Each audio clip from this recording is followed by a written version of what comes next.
पेशावर में पुलिस और इंटेलिजेंस इदारों ने मुश्तरका कार्रवाई करते हुए दहशतगर्दों का नेटवर्क तोड़ दिया है। पेशावर के मुज़फ्फराती इलाके में हंजला खान नामी शख्स के ठिकाने पर कार्रवाई की गई है, जहां से 409 किलोग्राम मवाद और खुदकुश जैकेट्स भी बरामद हुई हैं। आफ्ताब मोहम्मद से जानते हैं। आफ्ताब, इस कार्रवाई के बारे में बताइए।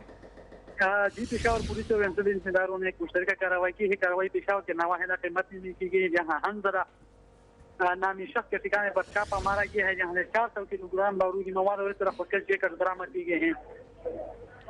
इसी हवाले से अभी थोड़ी देर कबल सीसीपीओ पेशावर में एक प्रेस कॉन्फ्रेंस की, जिसमें उनका कहना था कि पुलिस और सिक्योरिटी एहलकारों पर हमले में चूंकि बारूदी मवाद इस्तेमाल होना था, वो बेसिकली जो मुलजिम ने इब्तिदाई तफ्तीश के दौरान बताया है, तो हो सकता है कि ये पेशावर के अलावा दीगर जो इलाके हैं, दीगर अजला हैं, तो वहाँ भी इस्तेमाल होना था, क्योंकि बड़ी मकदार में कार्रवाई की है। और जो बारूदी मवाद बरामद किए गए हैं, तो उसमें 5 अदद राकेट पूरे, इस तरह 12 दस्ती बम, टारगेट किलिंग में इस्तेमाल होने वाला एक पिस्तौल, 30 बोर सलेंसर, 10 कारतून, 1 अदद ट्रांसमीटर, 42 अदद डिटोनेटर, 25 रिमोट कंट्रोल बम, 40 फ्लैश लाइट, एक कमांडो यूनिफॉर्म भी बरामद हुआ है। पुलिस का मजीद कहना है कि 5 मोबाइल फोन, इस तरह 100 मीटर प्लान कार्ड समेत भारी मकदार में जो दहशतगर्दी में इस्तेमाल होने वाली असलहत और बारूदी मवाद तो बरामद की गई है। और इस तरह शेर को बड़ी तबाही इलाके से बचाई गई है। मुलजिम को भी गिरफ्तार किए गए। इसके हवाले से पुलिस का मजीद कहना है कि मुलजिम से मजीद तफ्तीश शुरू कर देगी, और जो मुलजिम के दीगर साथी अगर उसमें मुलव्विस हो, क्योंकि एक बड़ी कार्रवाई की गई है और एक बड़ी दहशतगर्दी की गरज से, तो मुलजिम से मजीद तफ्तीश शुरू कर दी गई है। जी, आप तभी बताएगा कि असलहा बरामद हुआ, यहाँ से दीगर किसी किस्म का मवाद, कोई नक्शा जात या कोई ऐसा लिटरेचर बरामद हुआ हो?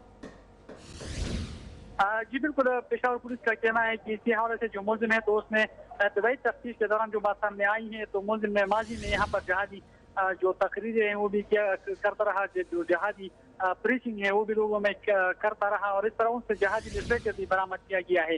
जी, आफ्ताब मोहम्मद, आप हमारे साथ रहिए। अपने देखने वालों को बताएं कि पेशावर में पुलिस और इंटेलिजेंस इदारों ने मुश्तरका कार्रवाई करते हुए दहशतगर्दों के एक नेटवर्क के बारे में ये कार्रवाई की है। पेशावर के मुज़फ्फराती इलाके में हंजला खान नामी शख्स के ठिकाने पर छापा मारकर 409 किलोग्राम मवाद और खुदकुश जैकेट्स बरामद किया। आप ये भी बताइएगा, इस कार्रवाई में ये सामने आ सका है कि इन्होंने टारगेट किसको बनाना था, क्या इनके प्लान्स थे? जी बिल्कुल, पेशावर पुलिस ने इस हवाले से भी जो प्रेस कॉन्फ्रेंस किया, तो उसमें बताया गया कि इस कार्रवाई मुमकिन तौर पर जो सिक्योरिटी इदारे हैं और पुलिस हल्कार, क्योंकि बहुत सारा सामान उसके लिए तैयार किया जा रहा था, उसके लिए जो उसकी जो कवर कर रहा था, जो डिवाइस उससे बनाया जा रहा था, तो यकीनन वो तो फोर्सेज और जो पुलिस है, तो उनको निशाना बनाने के लिए जाता था। हम भारी मकदार में चूंकि कार्रवाई की है और बड़ी मकदार में बरामद की है, तो इसलिए पेशावर में तो उन्होंने कार्रवाई नहीं करनी थी। पेशावर के साथ जो टच अजला है, जिस तरह से असदा, नौशेरा, मरदान, सवादी, इन इलाकों से मुलजिम के जानिब उसके रसाई करना था, और इन इलाकों में भी दहशतगर्दी की कार्रवाइयाँ और जो खुसूसन सरकारी मकामात है, इस तरह फोर्सेज हैं, इस तरह खासकर पुलिस, क्योंकि आए रोज जो वाक़ियात सामने आते हैं, तो ज्यादातर पुलिस को भी टारगेट किए जाते हैं, और इस तरह पुलिस की गाड़ियों को पर भी माजी में जो ज्यादातर धमाके हो चुके हैं। तो आफ्ताब मोहम्मद अपडेट कर रहे थे।